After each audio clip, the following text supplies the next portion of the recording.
Dunia hiburan Indonesia kembali dihebohkan dengan pernyataan kontroversial Satria Mulia. Melalui video yang beredar di media sosial, Satria Mulia membahas keretakan rumah tangga Ruben Onsu dan Sarwenda yang sebelumnya dikenal sebagai salah satu pasangan selebritas yang cukup harmonis.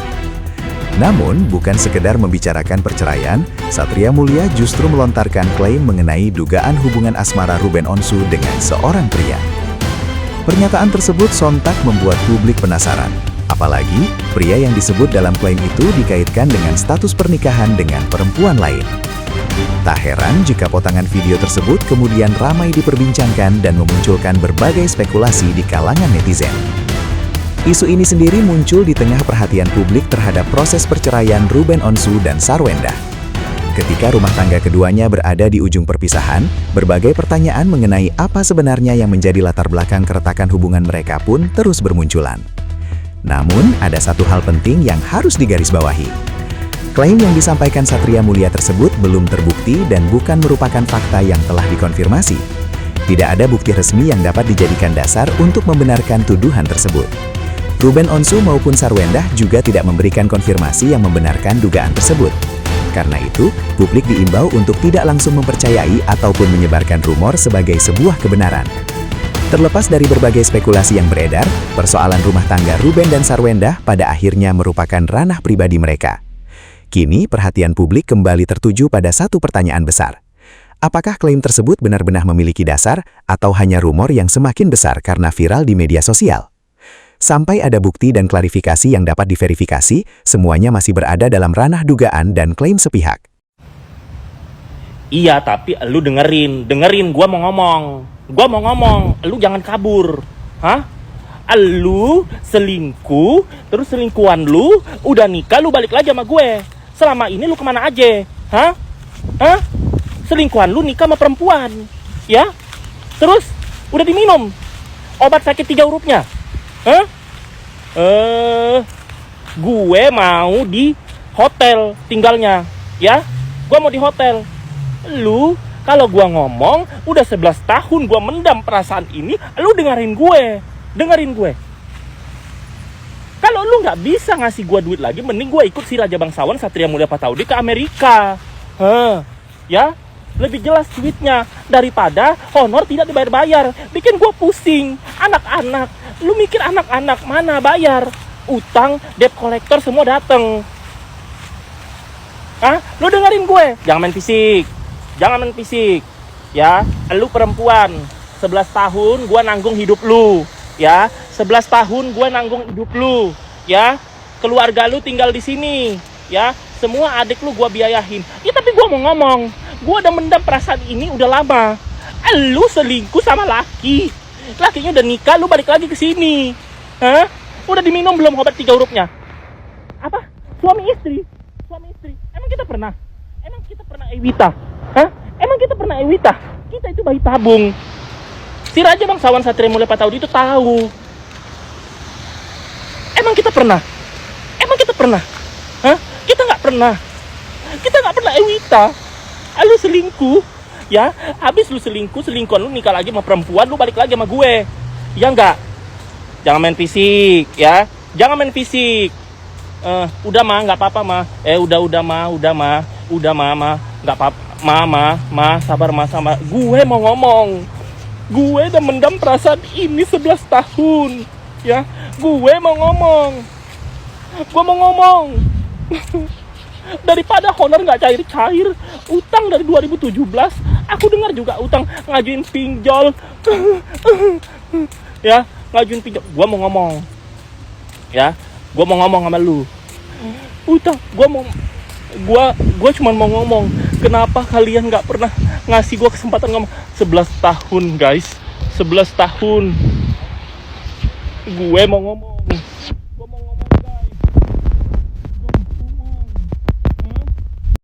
Tadi tuh aku olahraga supaya nggak berasa, aku mutar lah nonton YouTube. Berandaku tuh ya, di beranda YouTubeku tuh yang muncul paling pertama apa? Beritanya Sarwenda dan Ruben Onsu, ya kan? Masih seru aja ya kan? Udah berapa bab ini, tapi belum bisa ngalahin babnya ijazah palsunya Jokowi, belum ya.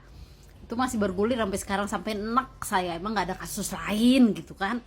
Nah kalau Sarwenda masih oke lah ya kita nonton gitu kan, kenapa sih bisa begitu.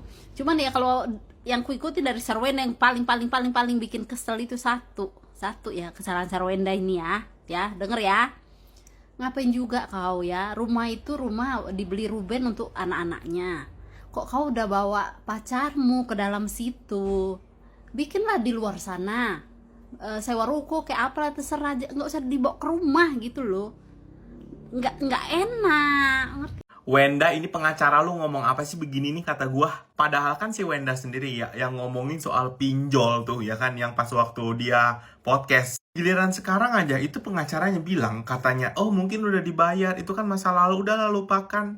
Kata gua, itu bisa jadi pencemaran nama baik kata gua. Ya guys ya, orang mau klarifikasi, ngomong sejujurnya bener, enak banget kata gua. Lu begitu, orang-orang udah pada nyangkanya lu kalau Ruben Onsu punya pinjol. Dia pinjol, ya kan? Mana kagak dikasih tahu lagi nominalnya berapa. Klarifikasi, minta maaf kata gua. Klarifikasi, emang kenapa sih? Ya Allah, oh saya salah ngomong, oh saya gini, enak kan kayak gitu. Makanya kata gua, nih kasus fokusnya kemana nih? Fokusnya ke anak, hak asuh anak. Jadi kemana-mana, udah pinjol, udah ini segala macam. Sekarang ada lagi masalah selingkah kata gua. Kenapa sih? Kagak beres-beres kata gua, si Wenda masalah nih, ya kan kata gua. Bukan fans siapapun, karena aku juga nggak pernah ngefans sama artis. Aku cuma salah satu wanita, istri sekaligus ibu, yang miris dengan kondisi media sosial kita saat ini, yang menurut aku udah sangat-sangat toksik sekali. Untuk kasus yang lagi viral saat ini ya, aku tuh sampai miris loh. Baca komentar-komentar yang mayoritas itu justru sesama wanita, yang menghakimi, menghujat, memfitnah, menghina wanita lainnya. Dan yang aku cermati ya dari komentar-komentar itu, rata-rata yang dipermasalahkan adalah perkara nafkah 200 juta dan rumah mewah. Padahal ya, menurut info yang beredar kan sudah dijelaskan bahwa nafkah 200 juta itu, pertama, itu adalah angka yang sudah mereka sepakati bersama di hadapan notaris ketika mereka bercerai. Itu pun sistemnya reimburse. Ya, kalian tahu kan artinya reimburse? Kalau nggak tahu, please cari tahu. Ya, kita sekarang nih internet tuh gampang sekali diakses. Cari tahulah, reimburse itu artinya nalangin dulu, bayarin dulu. Itu pun infonya itu pun udah lama di stop.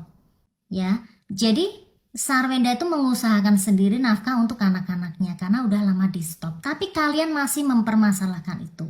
Padahal ya, menurut aku, in my humble opinion ya, yang namanya nafkah dari seorang ayah ke anak-anaknya ya, itu apapun alasannya, menurut aku sangat tidak bijak kalau itu di stop. Karena sekalipun nggak ketemu ya, anak-anaknya kan tetap butuh sekolah, tetap butuh makan, tetap butuh les dan segala macamnya, ya kan? Ini in my humble opinion, maaf ya, menurut aku itu kurang tepat. Yang kedua, perkara rumah mewah yang kalian sering ributkan itu kan harta gono gininya si Sarwenda yang lagi-lagi sudah mereka sepakati di hadapan notaris ketika mereka bercerai. Jadi menurut aku ya, yang namanya harta gono gini ya udah itu haknya Sarwenda. Dia mau live di situ, mau cari duit di situ, itu haknya dia. Justru kita nih sesama ibu, sesama wanita, harusnya bangga dan salut sama dia. Karena dia memilih untuk bekerja di rumah, supaya bisa sambil ngawasin anak-anaknya. Dan bahkan pasangannya yang sekarang pun, ya bersedia loh menurunkan egonya. Dia nggak egois maksain Wenda, oh live-nya di kantor aku aja. Si Sarwenda pun juga tegas, live-nya tetap di rumah biar sambil ngawasin anak-anaknya. Di situ harusnya kita sebagai sesama wanita salut loh. Kita bisa lihat dia tetap prioritas ke anak-anaknya. Mereka kerja di rumah, live di rumah biar bisa pantau anak-anaknya. Ya ini maaf ya, kalau misalkan kalian ini merasa kok Wenda keenakan ya, karena aku baca nih ada yang komen seperti itu, keenakan Wenda dong. Nah, menurut aku ya, enak di mananya? Orang dia tuh dicerai loh. Dicerai itu artinya kan tuh sudah tidak diinginkan lagi ya. Dia dicerai, dikasih nafkah anak, tapi sistemnya reimburse, harus nalangin dulu. Itu pun sudah lama di stop. Dikasih harta gono gini berupa rumah mewah, betul rumahnya mewah. Tapi menurut info yang beredar, rumah itu kan kredit macet ya. Padahal kalau dari yang aku dengar ya di media ya, kan katanya sesuai kesepakatan saat cerai itu kan angsurannya akan tetap dibayarkan, tapi nyatanya diberhentikan juga sehingga rumah itu kredit macet, ya kan? Nah, sekarang enaknya di mana? Dicerai, nafkah anak di stop, rumah harta gono gini bermasalah, bisa sewaktu-waktu disita bank. Enaknya di mana lo jadi Sarwenda? Gini loh, kita ini kan sesama wanita ya.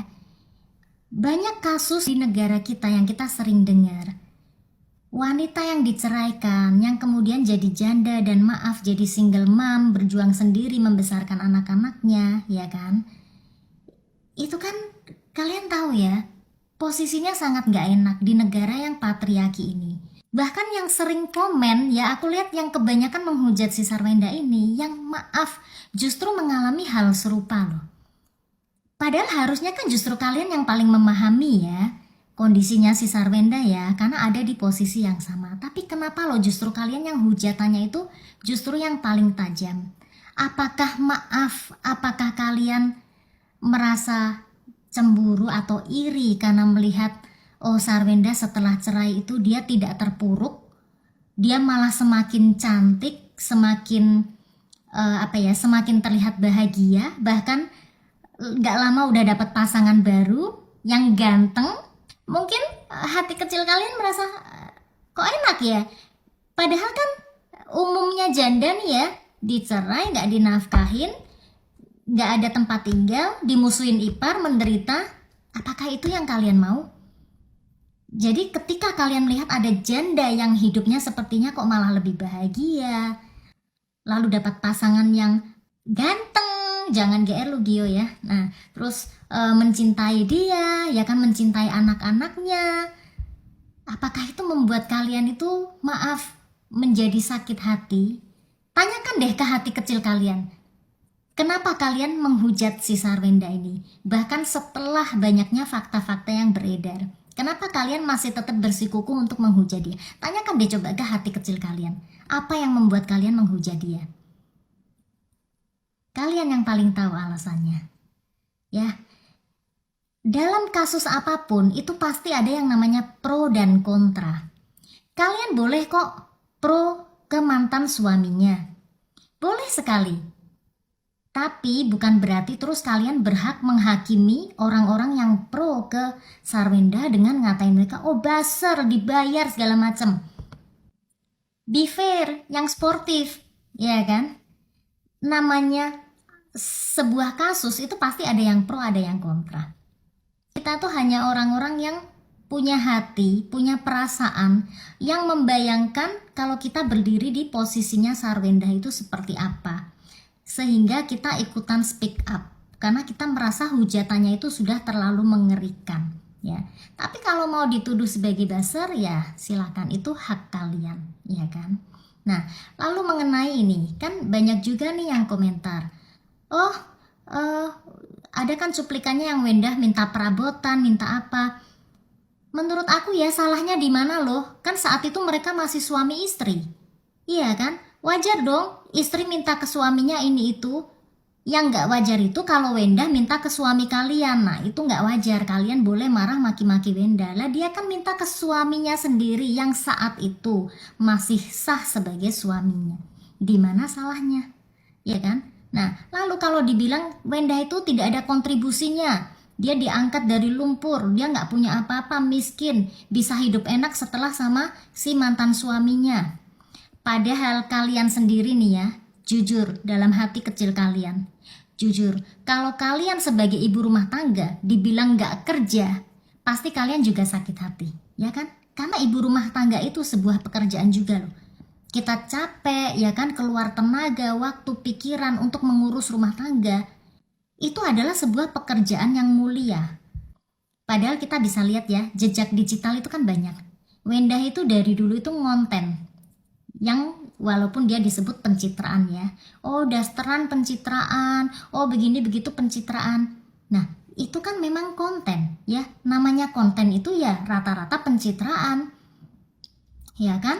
Nah, kita lihat sendiri Sarwenda itu bahkan pernah melakukan sosial eksperimen kalau nggak salah ya. Dia sampai bersedia didandanin sebagai OGDJ. Ngonten itu kerja loh sayang-sayangku. Ngonten itu capek, ngonten itu kerja ya. Dan dia juga punya banyak bisnis kan, ada Sarwenda Duster, Sarwenda Jus, dan apalagi aku nggak ngerti, kayaknya banyak ya bisnisnya dia ya. Supaya kita lebih bijak lagi kalau mau memperlakukan orang lain. Oke, yuk, aku harap setelah ini semuanya berjalan damai. Mereka bisa saling menurunkan egonya. Demi apa? Demi mental kedua anak mereka. Karena kedua anak mereka ini berhak tumbuh di lingkungan yang positif, lingkungan yang baik, penuh cinta kasih dan dukungan. Ya, jadi kita sebagai netizen yuk yang adem-adem aja. Boleh kontra, boleh komen, boleh beropini. Tapi tetap ada batasannya, ya. Beropini dan menghujat itu beda sekali. Apalagi kalau jatuhnya sudah sampai memfitnah, ya. Yuk deh, kembalikan dulu ke diri kita. Kalau kita diperlakukan seperti itu rasanya gimana? Oke, yuk, semoga setelah ini media sosial kita kondusif, aman-aman, damai-damai aja ya. Oke, semangat semuanya. Semoga kita semua para wanita bahagia selalu. Netizen Indonesia harus tahu ya, nggak perlu menghadirkan hard gume. Gue aja tuh, kaos gue udah sama hard gumai. Gue mau meramalkan bahwa nanti sidang perebutan hak asuh anak dari Bang Ben dan juga Endah itu pasti dimenangkan oleh Bang Ben. Kenapa? Karena bukti-bukti rekaman video dan juga dokumentasinya banyak sekali, dan itu sangat-sangat terpercaya. Bisa dibuktikan. Dan juga saksi-saksi yang memberatkan Endah banyak banget. Video-video dari Bang Ben valid. Jadi untuk sidang perebutan hak asuh anak besok pasti akan dimenangkan oleh Bang Ben. Makanya tim dari Endah sangat-sangat ketakutan. Ada yang ketar-ketir. Nggak perlu hard gumai. Kaosnya udah sama. Pokoknya dukung terus Bang Ben. Untuk netizen Indonesia, kita harus kawal dan dukung Bang Ben. Semoga hak asuh anak jatuh kepada Bang Ben. Hidup netizen Indonesia.